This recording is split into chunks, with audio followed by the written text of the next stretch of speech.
لا إله إلا الله محمد رسول الله لا إله إلا الله بسم اللہ الرحمن الرحیم والصلاة والسلام علی رسولہ الکریم وعلی آلہ وصحبہ اجمعین۔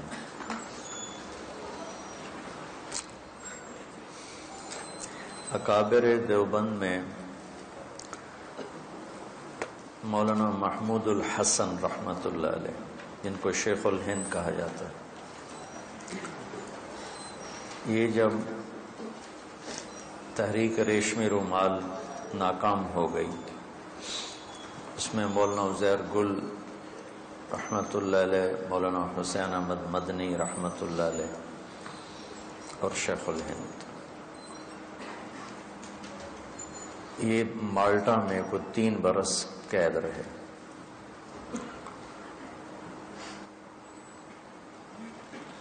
ان کو یہ حضرات حج پر تھے، وہاں شریف مکہ نے پکڑ کے حوالے کیا۔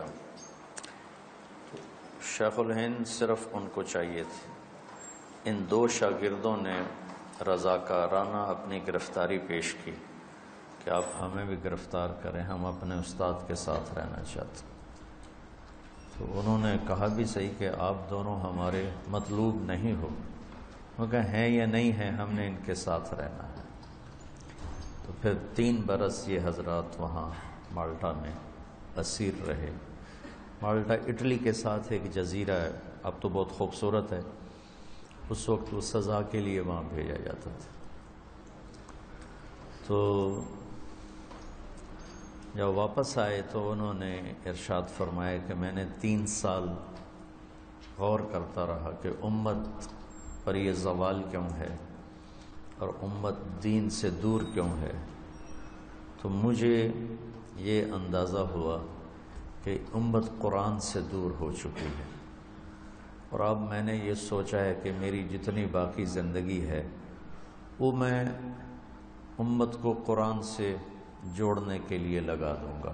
یہ الفاظ میرے ہیں، مفہوم ان کا ہے کہ جو اللہ نے مجھے باقی زندگی دی ہے میں وہ قرآن کی نشر و اشاعت پہ صرف کر دوں گا۔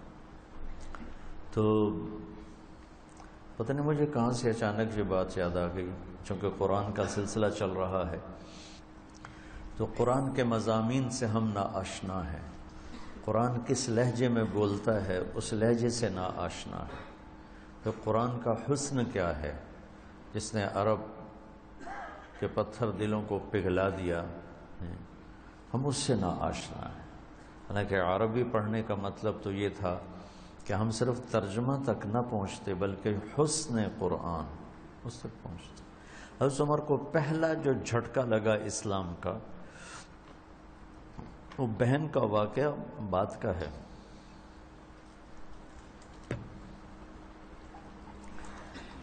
عرب یہ قریش رات کو اللہ کے نبی حرم میں آ کے قرآن پڑھتے تھے،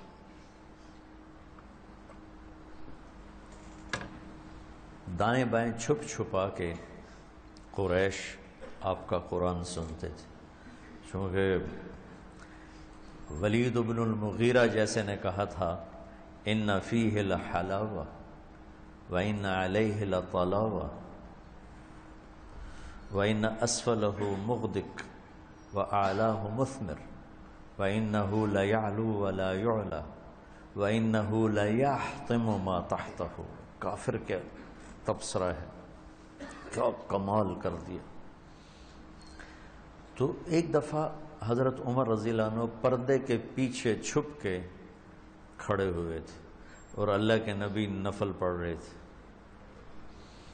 تو آپ اس دن الحاقۃ ما الحاقۃ وما ادراک ما الحاقۃ کذبت ثمود وعاد بالقارعۃ فاما ثمود فاہلکوا بالطاغیہ واما عاد فاہلکوا بريح صرصر عاتیہ سخر علیہم 7 لیال و8 ایام حسوما فترى القوم فيها صرعى كأنهم أعجاز نخل خاوية فهل ترى لهم من باقية وجاء فرعون ومن قبله والمؤتفكات بالخاطئة فعصوا رسول ربهم فأخذهم أخذة رابية إنا لما طغى الماء حملناكم في الجارية لنجعلها لكم تذكرة وتعيها أذن واعية فإذا نفخ في الصور نفخة واحدة.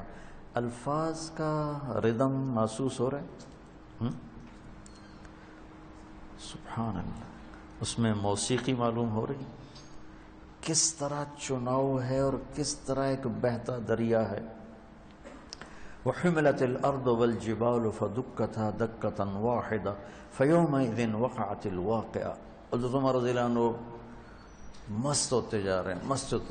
وانشقت السماء فهي يومئذ واهية والملك على أرجائها ويحمل عرش ربك فوقهم يومئذ ثمانية يومئذ تعرضون لا تخفى منكم خافية فأما من أوتي كتابه بيمينه فيقول هاؤم اقرءوا كتابي إني ظننت أني ملاق حسابي فهو في عيشة راضية في جنة عالية قطوفها دانية كلوا واشربوا هنيئا بما أسلفتم في الأيام الخالية وأما من أوتي كتابه بشماله فيقول يا ليتني لم أوت كتابي ولم أدر ما حسابي يا ليتها كانت القاضية ما أغنى عني مالية هلك عني سلطانية خذوه فغلوه ثم الجحيم صلوه ثم في سلسلة ذرعها 70 ذراعا فاسلكوه إنه كان لا يؤمن بالله العظيم ولا يحض على طعام المسكين فليس له اليوم هاهنا حميم ولا طعام إلا من غسلين لا يأكله إلا الخاطئون فلا أقسم بما تبصرون وما لا تبصرون. یہاں پہنچے تو عمر رضی اللہ عنہ دڑ دڑ ایسے کلام کی ہیبت، جو ذرا بھی ترجمہ نہیں سمجھتا، وہ الفاظ جس طرح آ رہے ہیں وہ دل کو ہلا دینے والے ہیں. ان کے منہ سے نکلا ما اشعرہ، کتنا بڑا شاعر ہے. اور وہ بیت اللہ کے پردے کے پیچھے چھپے ہوئے تھے اور اللہ کے نبی یوں وہاں کھڑے، تو ان کی زبان سے آہستہ سے ما اشعرہ. عین اس وقت میرے نبی نے یہ آیت پڑھی فلا اقسم بما تبصرون وما لا تبصرون انه لقول رسول کریم وما هو بقول شاعر قلیلا ما تؤمنون. تو ایک دم حضرت عمر کے منہ سے نکلا ما اسحرہ، اوئی ہوئی کتنا بڑا جادوگر، اتنی دور سے میری بات کو سن لیا. تو آپ نے دوسری ضرب لگائی ولا بقول کاہن قلیلا ما تذکرون تنزیل من رب العالمین.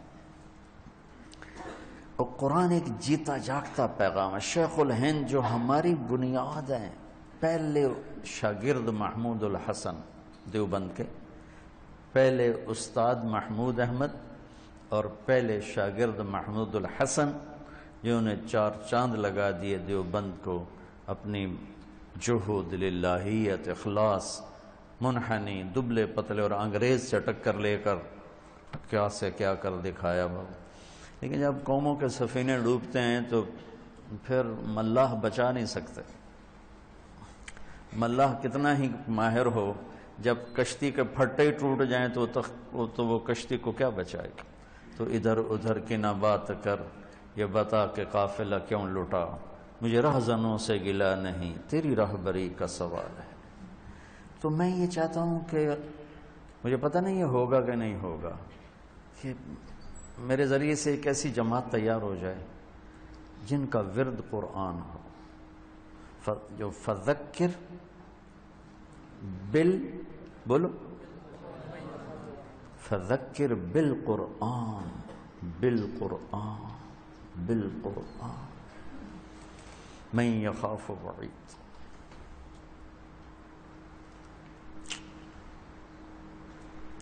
کیا کریں؟ میں اس سوچ میں ہوں کہ قرآن پڑھ، جیسے صحابہ کا ایمان بڑھا وَإِذَا تُلِيَتْ عَلَيْهِمْ آيَاتُهُ زَادَتْهُمْ ایمانا، ایسے ہمارا بھی ایمان بڑھے.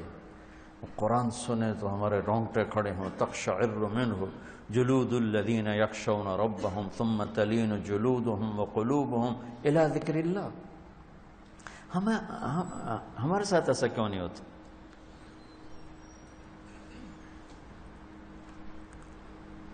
اللہ اس کو کوئی حل نکالے گا اپنی قدرت سے. تو یہ تھوڑی سی ہم قرآن کی مجلس روزانہ بیٹھتے ہیں کہ کچھ اللہ کی کتاب سے کچھ رہنمائی مل جائے، کچھ سننے کو کچھ سنانے کو مل جائے. میں نے بتایا تھا یہ وہ علم ہے جس کو اللہ جنت میں کھولے گا. جنت میں ایک مجلس ہوگی صرف اہل علم کی، اور اس میں کوئی شامل نہیں ہوگا. وہاں اللہ تعالیٰ قرآن کا علم اپنے بندوں پر کھولے گا. ایک ایک لفظ پر علم کے سمندر کھلیں گے. اس میں جو بحث ہوگی اس کی لذت میں علماء کو جنت بھی بھول جائے گی. تو اب سارے کو تو بیان کرنا مشکل ہے. جو کچھ چیدہ چیزیں میری سمجھ میں آ رہی ہیں، مطالعے کا بھی وقت نہ ملتا، سر درد جان نہیں چھوڑتا ہے، تو دیکھتا ہوں تو اور بڑھ جاتا ہے. لیکن یہ دوسرے پارے کے شروع میں ایک جملہ ہے وَكَذَلِكَ جَعَلْنَاكُمْ أُمَّةً وَسَطًا، یہ میں بیان کرنا چاہوں گا. لِتَكُونُوا شُهَدَاءَ عَلَى النَّاسِ وَيَكُونَ الرَّسُولُ عَلَيْكُمْ شَهِيدًا. یہ آیت نمبر 146 ہے، 43.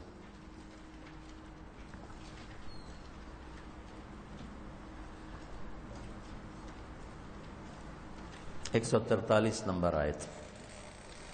امتن وسطا، درمیان والی امت. وسط درمیان، لیکن ترجمہ کرتے ہیں اعتدال والی امت. لیکن قرآن کا ایک معجزہ جو اس وقت جو میں بتانا چاہتا ہوں، جب قرآن اترا سورہ بقرہ 10 سال میں اتری.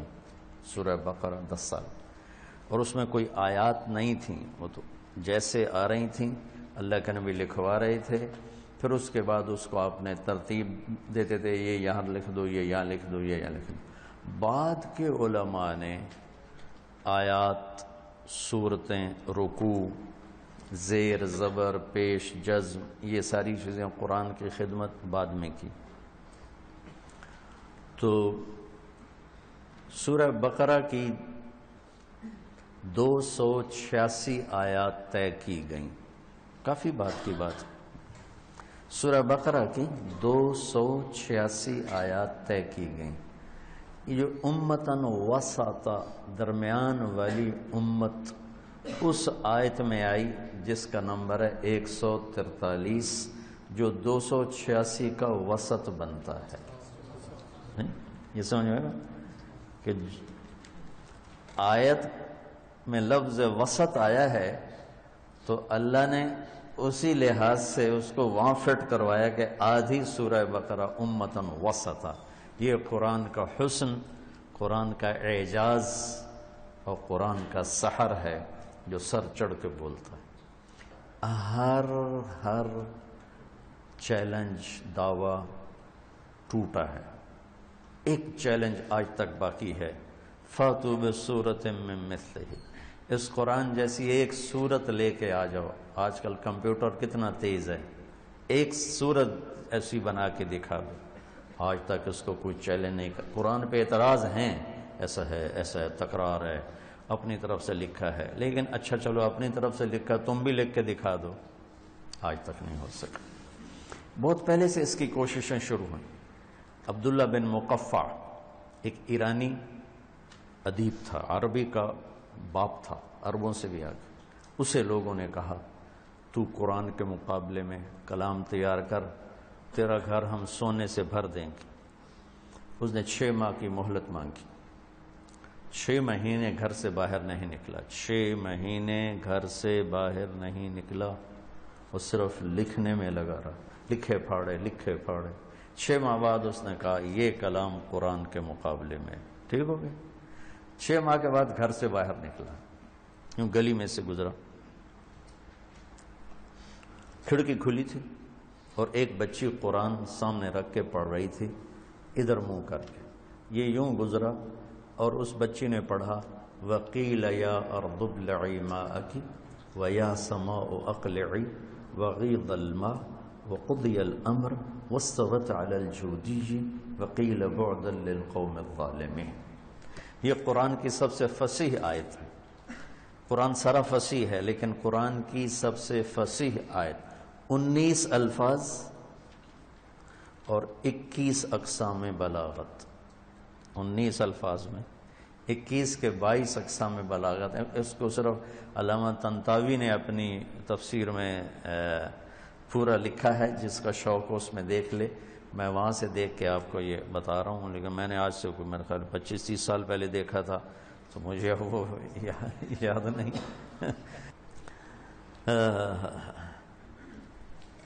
تو وہ کہنے لگا یا اسفا ویلک یا ابن المقفع، تیرا ستیاناس و ابن مقفع، وہ تیرے 6 مہینے کے کلام کو تو یہ ایک جملہ کھا گیا، یہ ایک آیت ہے، ایک جملہ کھا گیا۔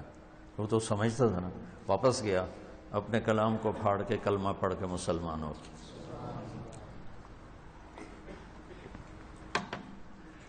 ایسے آپ لوگ قرآن کے ساتھ بیٹھو، ہم نے قرآن سے لینا ہے، حدیث پاک سے لینا ہے۔ فقہ تو اس کا قانون ہے، وہ تو آخری درجے کی چیز ہے۔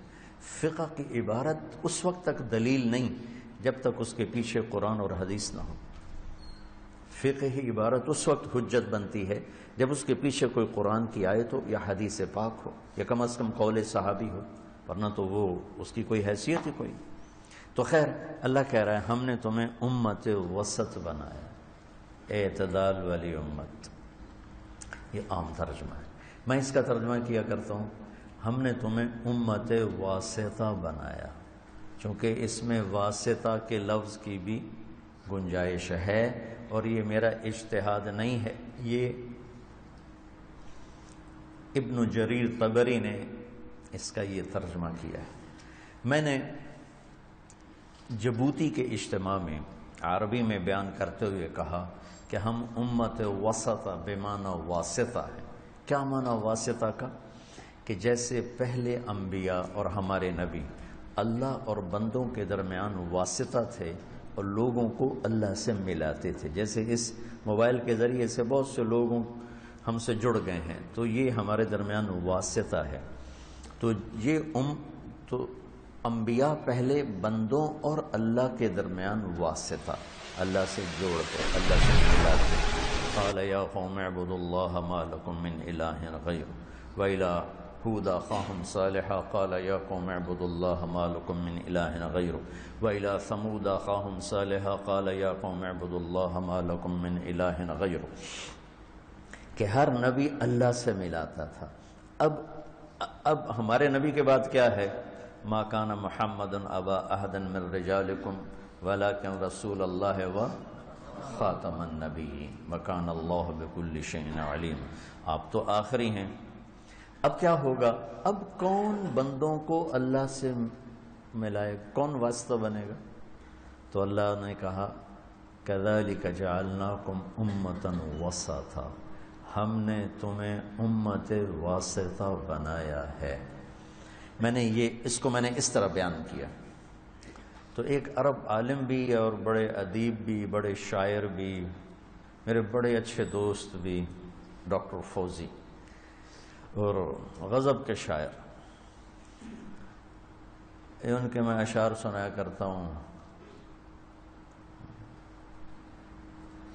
اللہ اکبر شع نور محمد وبدت لوائحہ بهذا المشہد والیمن خیم فی جوانبہ التی ابدا تغص بکل حبر مرشدی عاف المنام ووزعت اوقاتہ بین الاحبۃ فی زوایا المسجد حجر المنازل والدیار واہلہا وصلا بہم عن والدین ومولد ضحى بوارف دوحة تشدو بها سرب البلابل في حياض مورد طورا يعين للبيان وتارة يدلي نصيحته لكل موحد يغزو العوالم في مطية فكره لتكون ميدانا لجهد محمد۔ ڈاکٹر فوزی کو میں نے کہا کہ میں نے یہ ترجمہ ٹھیک کیا؟ کہنے لگا بہت لگا ہے دل کو بہت لگا ہے، لیکن یہ قرآن ہے، اس لیے اس کو ذرا تحقیق کرو کہ کسی بڑے اکابر میں سے کسی نے یہ ایک بات کہی ہے کہ نہیں کہی، اگر کہی ہے تو پھر بہت زبردست بات۔ میں وہاں سے واپس آیا، حضور ہمت جوان تھی، میں نے تفسیریں اٹھا لی، تو مجھے کہیں ملا نہیں، میں بڑا اداس ہو گیا۔ تو پھر میں نے تفسیر طبری اٹھائی، جو پہلی تفسیر ابن جریر طبری، وہ بھی دیکھتا جا رہا ہوں، کوئی نہیں آ رہا، میرا دل بیٹھ رہا ہے کہ لفظ میں ترجمے میں لفظ میں گنجائش ہے، وسطہ بمعنی واسطہ، لیکن جب تک پیچھے سے کوئی بات نہ ملے تو ہم تو کوئی مجتہد نہیں ہیں۔ تو آخر میں ابن جریر رحمۃ اللہ علیہ نے بمعنی واسطہ انہوں نے یوں بیان کیا کہ اب یہ امت جو ہے یہ واسطہ ہے لوگوں کے اور اپنے نبی کے درمیان۔ تو یہ جو بچوں تبلیغ کا کام ہے نا، یہ امت وسطہ کی ذمہ داری ہے۔ اللہ مولانا الیاس صاحب کی قبر نور سے بھرے، انہوں نے بھولا ہوا سبق یاد دلایا۔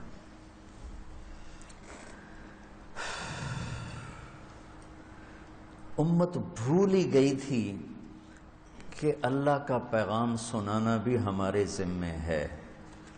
عبادات بس اس حد تک بہت بزرگی سمجھی جاتی تھی کہ بہت بڑے بزرگ ہیں، سارا دن نفل پڑھتے ہیں، بے شک بزرگی ہے، سارا سال روزہ رکھتے ہیں، بے شک بہت بڑی بات ہے۔ لیکن جو اللہ نے ہمیں وظیفہ بخشا امتن وسطا، کس لیے بنایا ہے امت واسطہ؟ لتکونوا شہداء علی الناس، کہ تم لوگوں کو جا کر گواہی دو کہ اللہ ایک ہے اور اس کی مان لو۔ اور ہماری گواہی سچی ہے یا جھوٹی ہے، گواہ کا سچا ہونا ضروری ہے، تو کتنے بڑی گواہی لائے کہ میرا نبی تم پہ گواہ ہے کہ تم سچے ہو۔ اللہ اکبر! ہماری صداقت پر ہمارے نبی کو گواہ بنا کے پیش کیا جا رہا ہے۔ وَيَكُونَ الرَّسُولُ عَلَيْكُمْ شَهِيدًا، وہ ہمارے اوپر گواہ ہیں کہ ہم سچ کہہ رہے ہیں۔ تو بچوں، میں یہ نہیں چاہتا ہوں کہ تم میرے پریشر میں تبلیغ میں جاؤ، میں یہ چاہتا ہوں کہ تم قرآن و سنت کو سمجھ کے اس کام میں جاؤ۔ اللہ تعالیٰ مولانا الیاس صاحب کے درجے بلند فرمائے، کتنا خوبصورت انہوں نے اس محنت کا تعارف کروایا، فرقہ واریت سے ہٹ کر اور اختلافی مسائل سے ہٹ کر، نفرتوں کے مضامین سے ہٹ کر، سب کو جوڑنے کے لیے خود چل۔ اس وقت کے علماء فرماتے یہ تو علم کی توہین ہو رہی ہے کہ فساق کے پاس جاتے ہیں، فجار کے پاس جاتے ہیں، اور مولانا الیاس صاحب فرماتے اس توہین میں میری عزت ہو رہی ہے۔ انبیاء، اچھا آج کا عجیب ماحول بن گیا، جو لوگ دین سے دور ہم ان سے ملنا ہی پسند نہیں کرتے، اور نبی کس کے لیے آتے ہیں جی؟ نبی نافرمانوں کے لیے تو آتا ہے۔ 4000 نبی بگڑے مسلمانوں کے لیے آئے، بنو اسرائیل میں 4000 نبی بگڑے مسلمانوں کے لیے آئے، اور 1,20,000 وہ کفار کے لیے آئے۔ اور اس میں 4000 جو موسیٰ علیہ السلام سے سلسلہ چلا ہے، جب مسلمان بگڑ جاتے تھے اللہ نبی بھیجتا تھا، یعنی اس وقت بنو اسرائیل مسلمان تھے۔ تو میرے عزیزو، اس تبلیغ کو نا کچھ جماعت نہ سمجھو، فریضہ سمجھو، امتن وسطا۔ ہم امت واسطہ ہیں اللہ اور بندوں کے درمیان، ہم نے اللہ کے پیغام کو پہنچانا ہے۔